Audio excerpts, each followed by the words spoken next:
Hello everyone, let's solve question 38 of GATE paper CS1 2025. A computer has two processes, M1 and M2, four processes. There are two processors, M1 and M2, four processes P1, P2, P3 and P4 with CPU burst of 20, 16, 25 and 10 milliseconds respectively. Uh, Arrive at the same time, they all arrive at the same time, and these are the only processes in the system. The scheduler used non-preemptive priority scheduling with priorities decided as follows.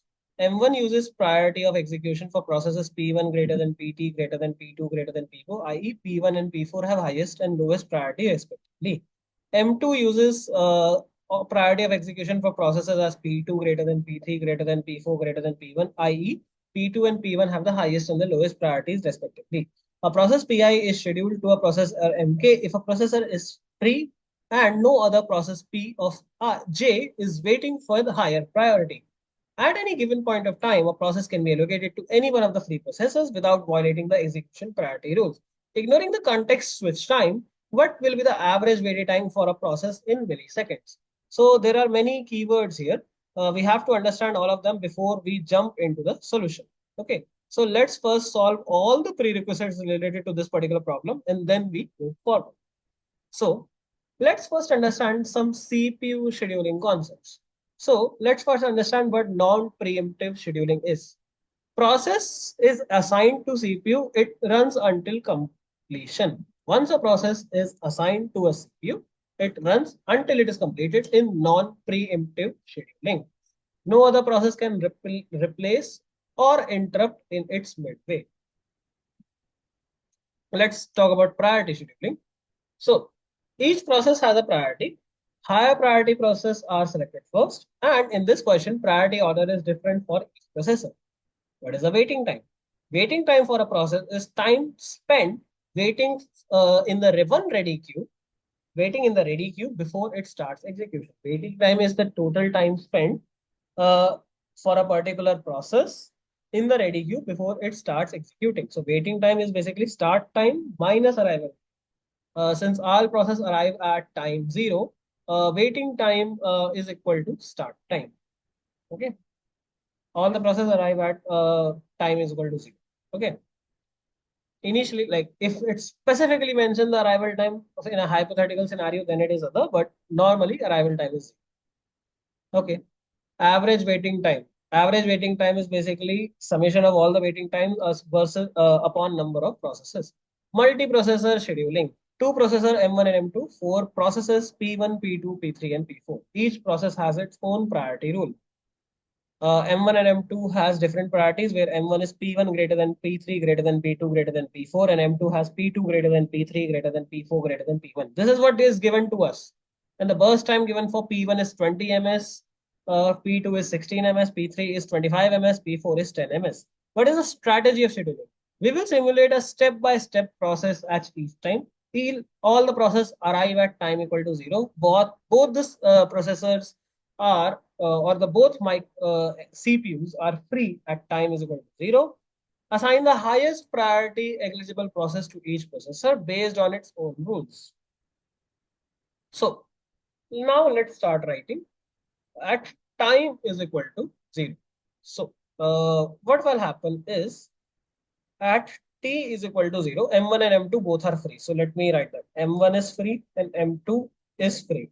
So highest priority is P1.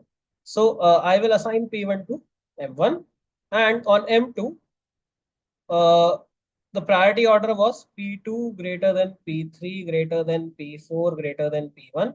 So highest priority is P2. P2 will be assigned to M2. Okay.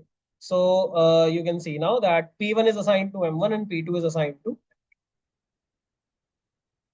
Okay. Now let's understand the state of the processes from the given time. So M1 will start executing P1 for 20 milliseconds and M2 will start running P2 for 16 milliseconds.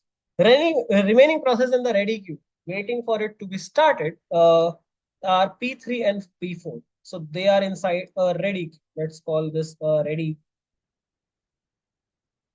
Okay. So once M2 finishes P2, once M2 finish P2, that time becomes 0 to 16. So time is now 16 ms. M2 has finished P2 and M1 is still running P1 until 20 milliseconds. So available process P3 and P4. M2 choose the next process based on priority. So P2 greater than P3. So again, I'm going to write the processes for M2. For M2, if you guys know, P2 greater than P3, greater than P4, greater than P1. This is for M2. P2 is done.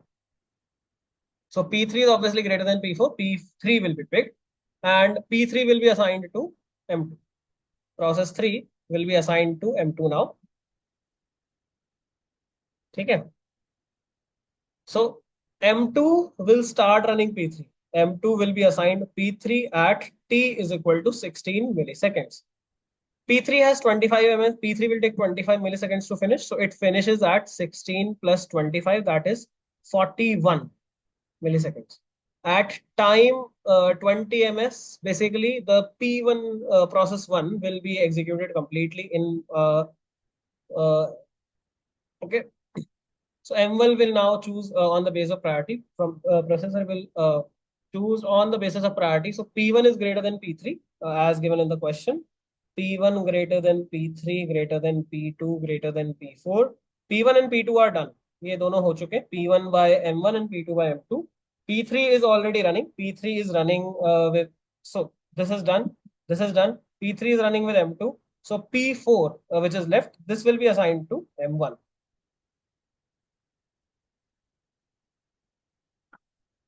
So M1 takes P4, at which time equal to 20 ms. Okay. And P4 will run for 10 milliseconds. So at time equal to 30 ms, this process is also over. Okay.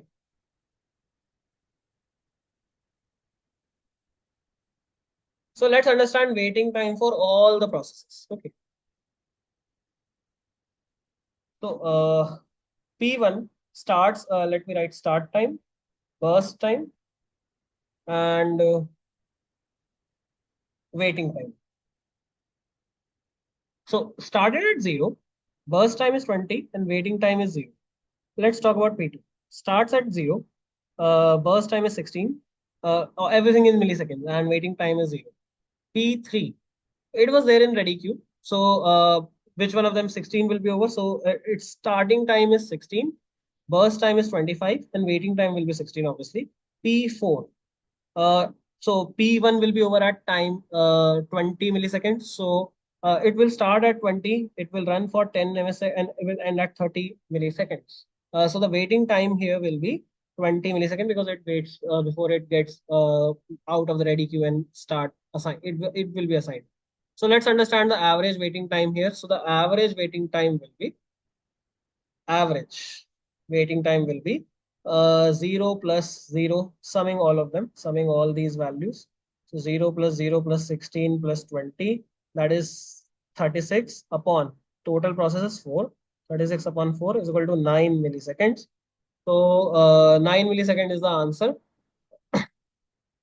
I hope you guys got it. Let's see which option is 9 millisecond. So you can very well see that option 1, option A is 9 millisecond. So that's our answer. That's it for this particular video. Take care. Bye bye. See you guys in the next video.